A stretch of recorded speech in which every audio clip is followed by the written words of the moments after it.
We've got to get in touch with bands. We've got to get in touch with our unions. We've got to do everything we can to stop this abomination in the city.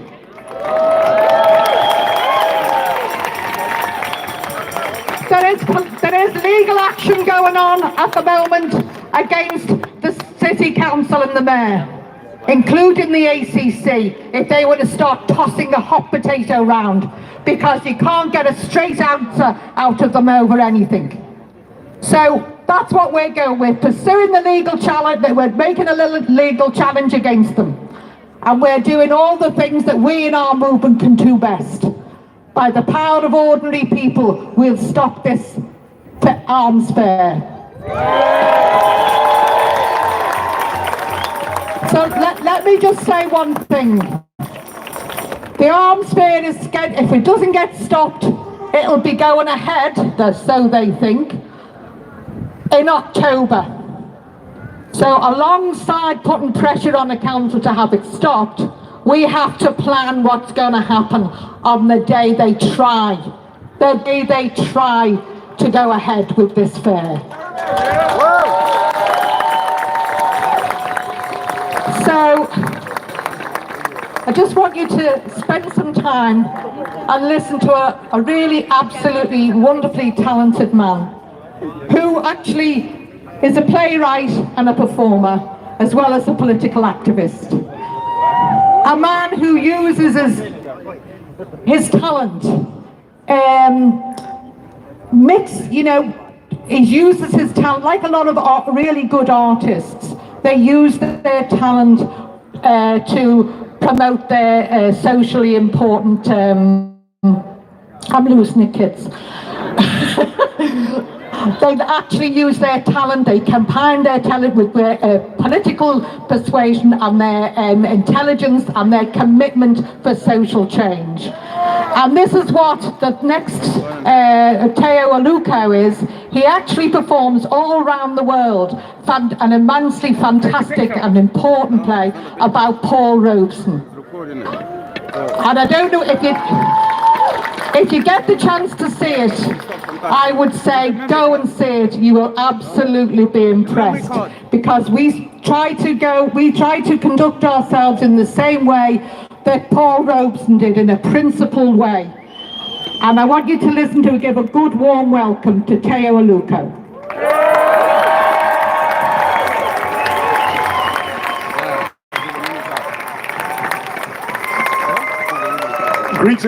Greetings. It's an honor to be here, to be sharing the stage with such big figures who are enemies of the state. I'm proud to be an enemy of the state. I was born in Nigeria.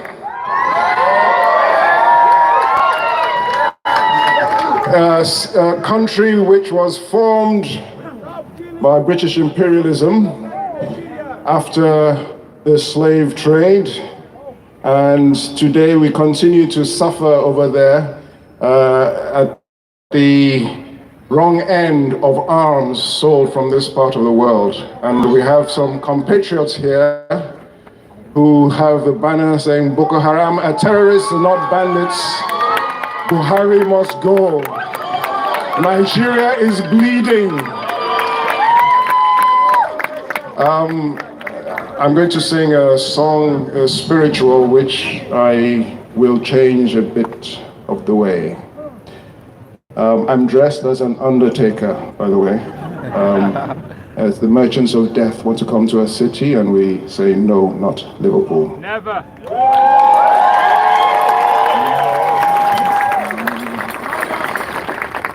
There's a man a-going round, taking names.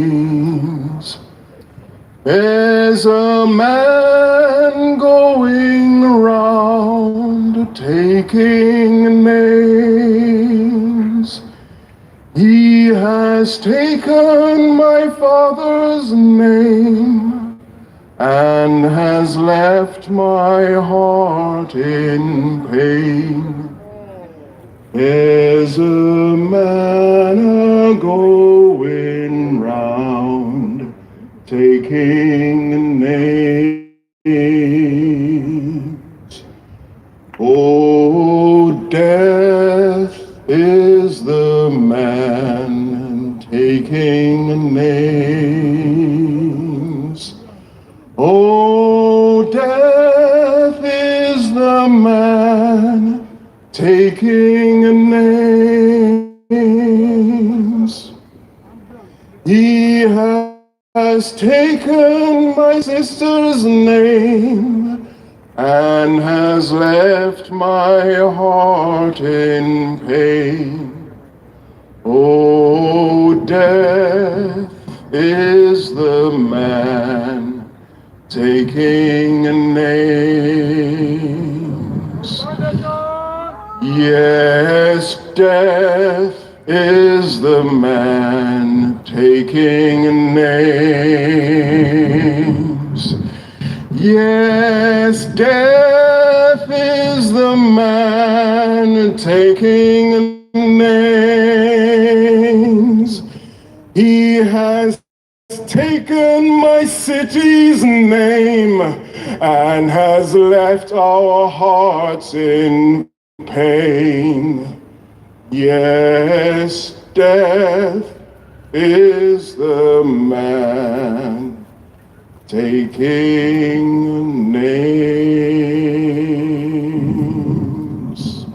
Not in Liverpool!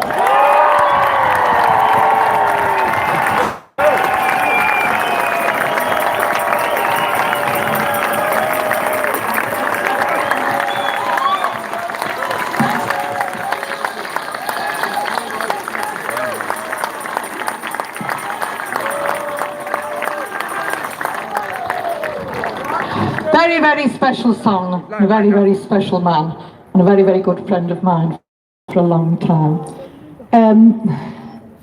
We have the voices of many people speaking today, but of course, the people who bear the brunt of war, their voices really have to be the loudest. And we've got here today Sarah Sheikh from Syria.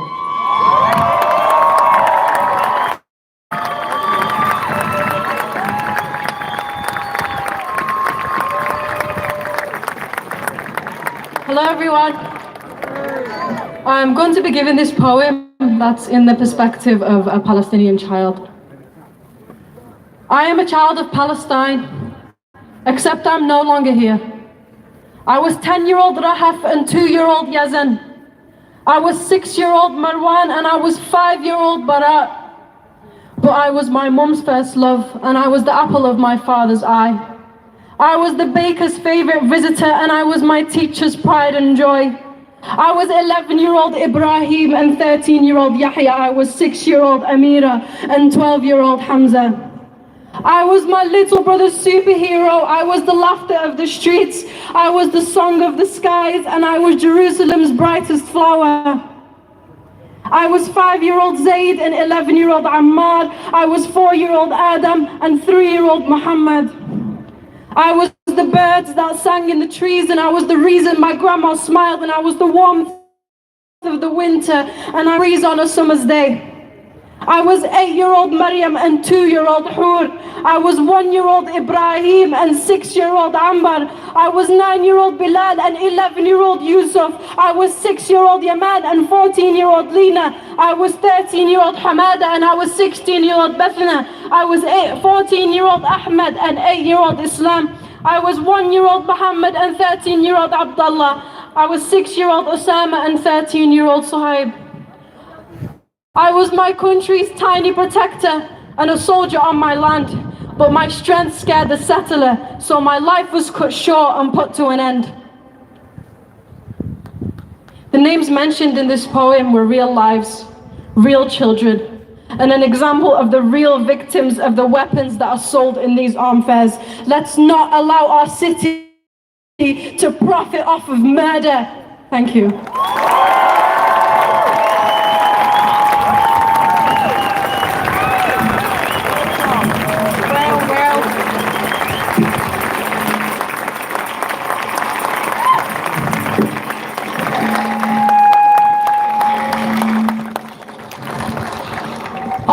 speaker is an absolute giant of the anti-war movement. She helped to organise the largest demonstration in British history against the war in Iraq. Someone who's a convener, she was a founding member of the anti-war movement all those years ago in the build-up to the war in Afghanistan and Iraq. A really good friend of mine over many, many years. Please welcome Lindsay German.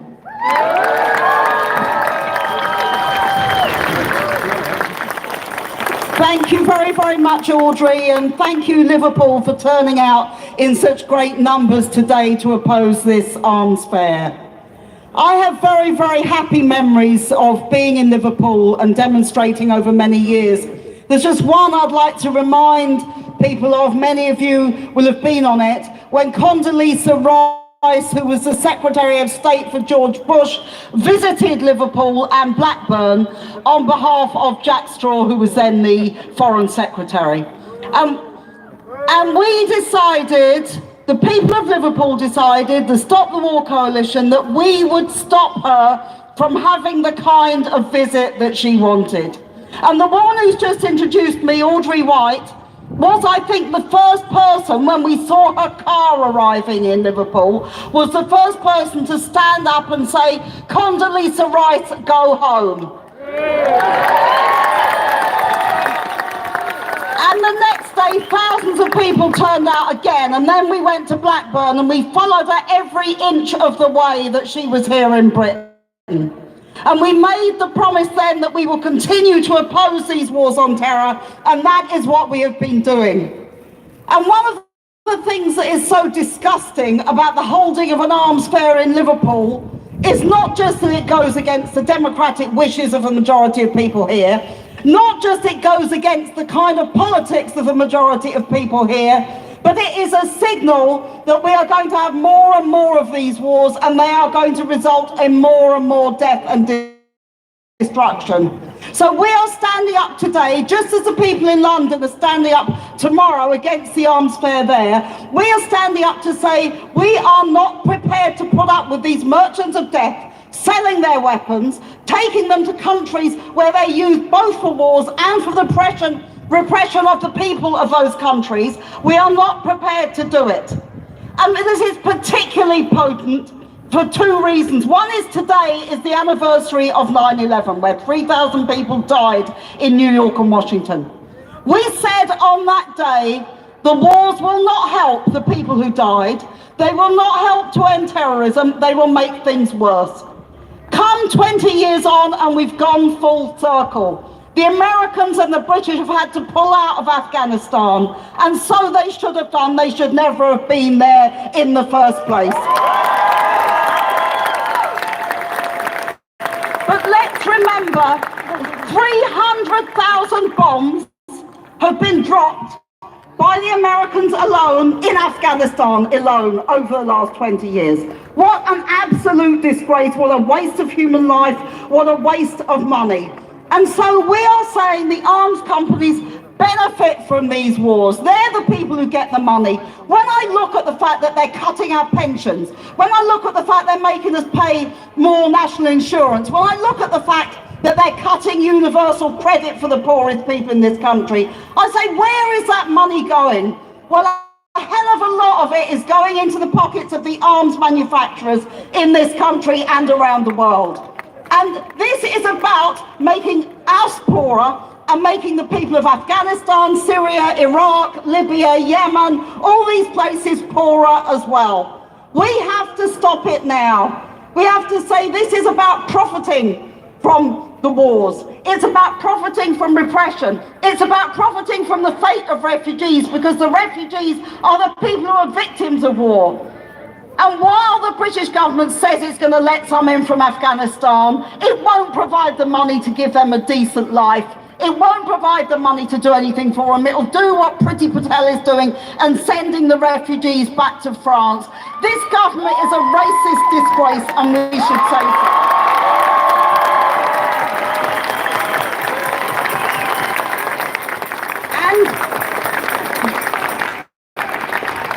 And if Afghanistan and Iraq and Syria and Libya are not safe for the troops. If America and Britain had to withdraw from Afghanistan, why the hell should they be safe for Afghan people who've been returned to a special centre in Kabul over the last few years?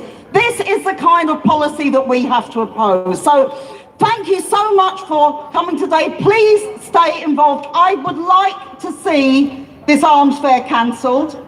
If it isn't cancelled, I remember the people of Liverpool in 2003 and 2002 blocked the fights that we have ahead. Solidarity to you, solidarity to the people who are the victims of these wars, and let's close this arms fair down. Thank you.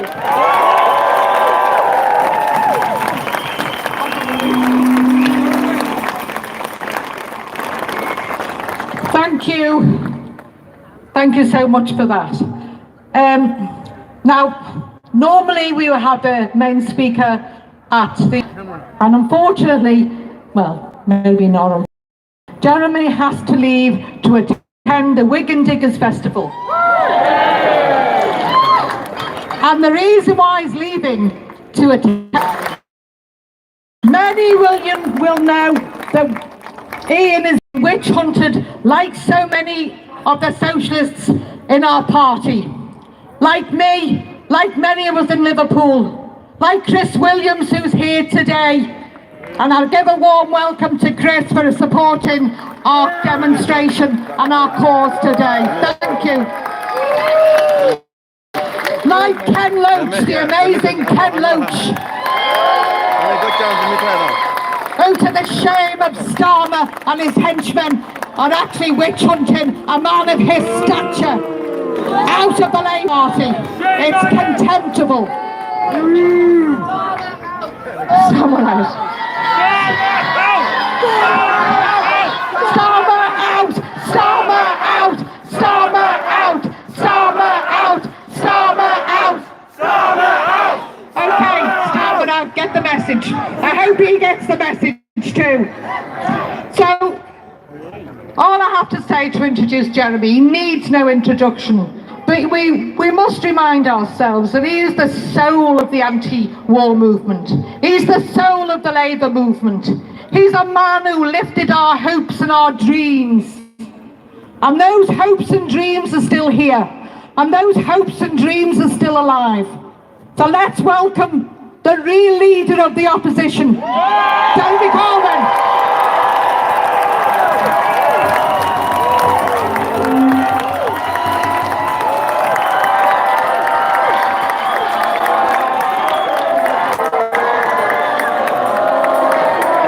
Thank you. Thank you. Could I say to Liverpool, thank you for being here today, for your solidarity, your support for peace movements, progressive causes all over the world, and this wonderful city of solidarity. You stood up for the victims of Hillsborough when the media condemned them. You stood up for the Liverpool dockers when others walked away. You stood up for the people of Palestine when others didn't want to know. You stood up against apartheid. You stood up on so many international and national causes. Liverpool is the city of solidarity. Thank you.